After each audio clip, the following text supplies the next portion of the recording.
আর যেই কৃষ্ণ সেই রাম। রাম ভগবান, সবারই ভগবান।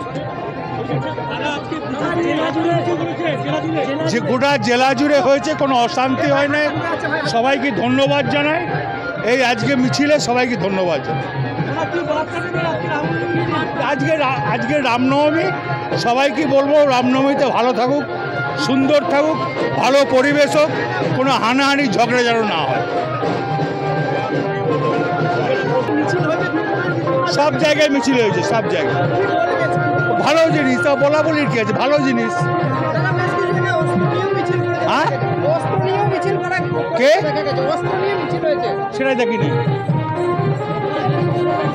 যাও যাও যাও যাও যাও, হয়ে গেছে। উপহার হিসেবে আজকে মিছিলে হারলেন আমরা জেলা সভাপতি অনুব্রত মণ্ডল মিছিলে হারলেন। রামনবমী নিয়ে কী বলবেন? দেখুন, আমাদের রাজ্যের মাননীয় মুখ্যমন্ত্রী মাননীয় মমতা বন্দ্যোপাধ্যায় বাংলার প্রত্যেকটি মা মাটি মানুষের সৈনিকদের আজ মিছিলে রামনবমীর শোভাযাত্রায় তাদের সঙ্গে সহযোগিতা করার কথা বার্তা তিনি দিয়েছেন। সেই হিসাবেই আমি বীরভূম জেলার সভাধিপতি আসনে বসিয়েছেন আমাদের মাননীয় মুখ্যমন্ত্রী মাননীয় মমতা বন্দ্যোপাধ্যায়। বীরভূম জেলার 67% হিন্দু, 33 কি 4% মুসলিম। স্বভাবতই আমি হিন্দু মুসলিম সকল সম্প্রদায়ের মানুষের জনপ্রতিনিধি। সেই হিসাবে যেমন ঈদে উৎসবে আমি মাতোয়ারা হই, অনুরূপভাবে আজ রামনবমী, সেই উৎসবে আমি সারাদিন আমার সনাতন ধর্মের বিশ্বাসী ভাইদের পাশে আছি। বন্দ্যোপাধ্যায়ের নির্দেশ, আমাদের মাননীয় মুখ্যমন্ত্রী মাননীয় মমতা বন্দ্যোপাধ্যায় পিছিয়ে পড়া বাংলাকে এগিয়ে নিয়ে গেছেন। 2011 থেকে 2025 মাত্র কয়েক বছরের ব্যবধানে বাংলার অভাবনীয় পরিবর্তন ঘটিয়েছেন।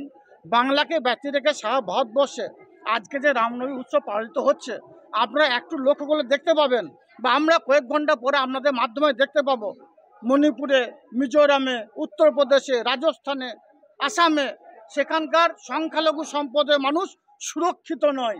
কিন্তু বাংলাতে আমাদের মধ্যে কোনো বিভাজন নেই, আমাদের মধ্যে কোনো দ্বন্দ্ব নেই, আমরা সকলে এক জায়গা আছি, একত্রিত আছি। এটাই বাংলা কৃষ্টি, এটাই বাংলা কালচার, এটাই আমাদের মাননীয় মুখ্যমন্ত্রী মাননীয় মমতা বন্দ্যোপাধ্যায় আমাদের শিখিয়েছেন।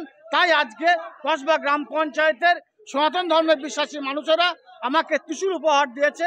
আজকে এই কঙ্কালতলী গ্রাম পঞ্চায়েতের সুবুদ্ধি সম্পন্ন মানুষ সনাতন ধর্মের মানুষদের সঙ্গে পায়ে পা মিলিয়ে কাঁধে কাঁধ মিলিয়ে কয়েক কিলোমিটার পথ মায়েদের মন্দিরের সাথে আজকে রামনবমী উৎসব পালন করে আমাকেও খুব ভালো লাগছে। নতুন বাইক কেনার কথা ভাবছেন?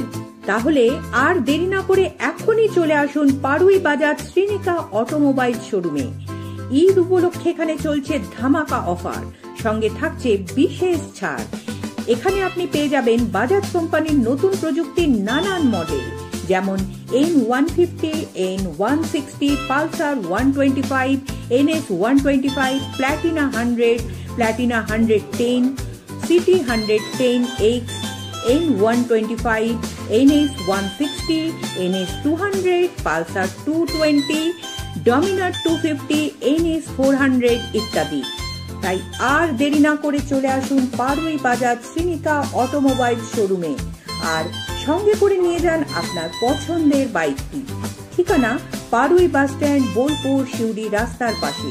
যোগাযোগ 8918166851, 6296730183। বোলপুর নিউজের দর্শকদের জন্য রয়েছে আরো অনেক আকর্ষণীয় উপহার।